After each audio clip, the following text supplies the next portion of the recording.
ছয় সংস্কার কমিশনের রিপোর্ট প্রকাশ ৮ ফেব্রুয়ারি। সংবিধান সংশোধন নাকি পুনর্লিখন হবে এটা ঠিক হবে রাজনৈতিক দলগুলোর সঙ্গে আলোচনার ভিত্তিতে, জানিয়েছেন আইন উপদেষ্টা। অর্থ উপদেষ্টা ডক্টর সালেহ উদ্দিন আহমেদ বলেছেন, ব্যাংকের অবস্থা খুবই নাজুক, টাকা নেই, তাই বিপাকে আছে সরকার।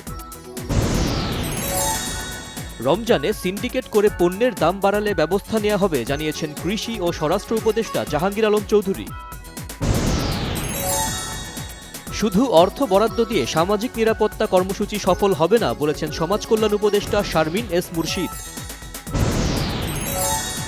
শেখ হাসিনার আমলে কানাডায় পাচার হওয়া অর্থ উদ্ধারে দেশটির সহযোগিতা চেয়েছেন প্রধান উপদেষ্টা অধ্যাপক মোহাম্মদ ইউনূস। বিএনপির স্থায়ী কমিটির সদস্য ডক্টর খন্দকার মোশাররফ হোসেন বলেছেন, সংস্কারের বিষয়ে সব দলের সঙ্গে আলোচনা করে সরকারের সিদ্ধান্ত নেওয়া উচিত। রাজনীতির গুণগত পরিবর্তনের জন্য কাজ করছে বিএনপি, দেশকে গণতান্ত্রিক ধারায় ফিরিয়ে আনতে নেতাকর্মীদের ঐক্যবদ্ধ থাকার আহ্বান। তারেক রহমান ২১শে টেলিভিশনের মালিক আব্দুস সালাম ও সাংবাদিক কনক সারোয়ারের বিরুদ্ধে করা রাষ্ট্রদ্রোহ মামলা বাতিল করেছে হাইকোর্ট।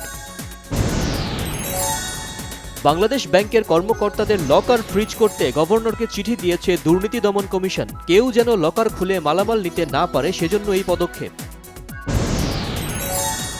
৬ মাস পেরিয়ে গেলেও এখনও কাঙ্ক্ষিত চিকিৎসা বঞ্চিত জুলাই অভ্যুত্থানে আহতরা। বিদেশে নেওয়া প্রয়োজন এমন অনেকের ফাইল আটকে আছে।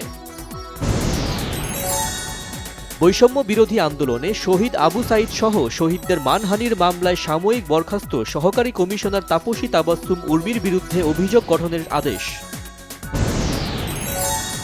কুমিল্লার যুবদল নেতা তৌহিদ ইসলামকে কেন উঠিয়ে নেওয়া হয়েছিল তার ব্যাখ্যা চেয়েছেন নাগরিক ঐক্যের সভাপতি মাহমুদুর রহমান মান্না।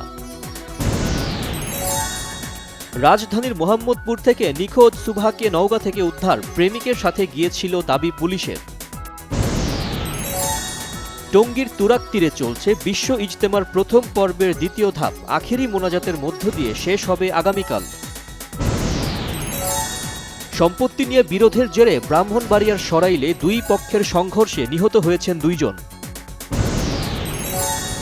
বর্ধিত ভ্যাট প্রত্যাহার না হওয়ায় চট্টগ্রাম বন্দরে ফল খালাস বন্ধ, অবৈধভাবে জ্বালানি তেল সংগ্রহকালে কুতুবদিয়ায় বিদেশি জাহাজ আটক।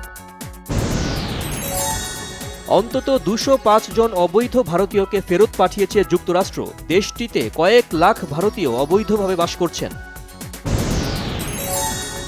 সিদ্ধান্তে পরিবর্তন এনে কানাডা ও মেক্সিকোর পণ্যের উপর শুল্ক আরোপ স্থগিত করলেন মার্কিন president Donald Trump. Grand finale Fortune বরিশালের প্রতিপক্ষ কে হবে তা নির্ধারণে কাল দ্বিতীয় কোয়ালিফায়ারে মুখোমুখি হবে চিটাগং কিংস এবং খুলনা টাইগার্স। বুসান চলচ্চিত্র উৎসবে সেরা সিনেমার পুরস্কার জেতা বহুল কাঙ্ক্ষিত সরকারি অনুদানের ছবি বলি ৭ ফেব্রুয়ারি মুক্তি পাচ্ছে দেশের প্রেক্ষাগৃহে।